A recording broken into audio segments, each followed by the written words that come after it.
Welcome to the 70th edition of Spooky Reviews from Spooky Ventures. This time I'm turning my attention to the DVD release of Ghosts of Amityville from Wild Eye Releasing. As you can gather from the title, this lands in the whole constantly growing Amityville subgenre.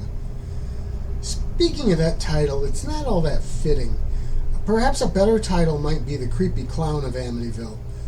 The description of the film says that it's actually a demon appearing as a clown, so maybe Amityville Demon would work as the title.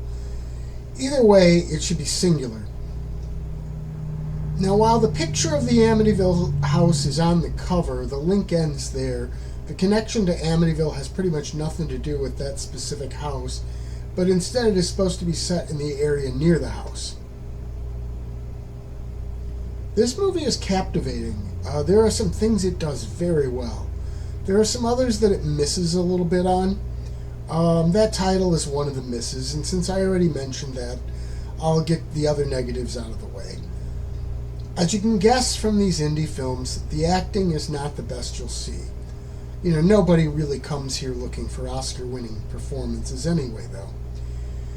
But I have to wonder if there was actually a script to this movie. If there wasn't a lot to it. There is no real coherent story here, and the very fact that the clown is a demon is something that I didn't really get from watching the movie at all, just from reading the description. Now, it seems to have some trouble with continuity, switching from day to night and back again, seemingly randomly. That, though, can be easily explained away. Much of the film takes place in a dream or a vision kind of hallucination thing, and it becomes difficult to tell what's real and what isn't. So having the scene change like that is part of that lack of reality. I actually think those things are intentional. So, what does the movie get right? A general spooky, creepy texture would be the best description of it. A lot of the movie centers on the little girl being chased and tormented by this clown being with no help from anyone else. They capture that terror and sense of dread very well. I found it easy to get lost in the movie, and that's despite the fact that there is not all that much dialogue. Large sections go by without a single word being spoken.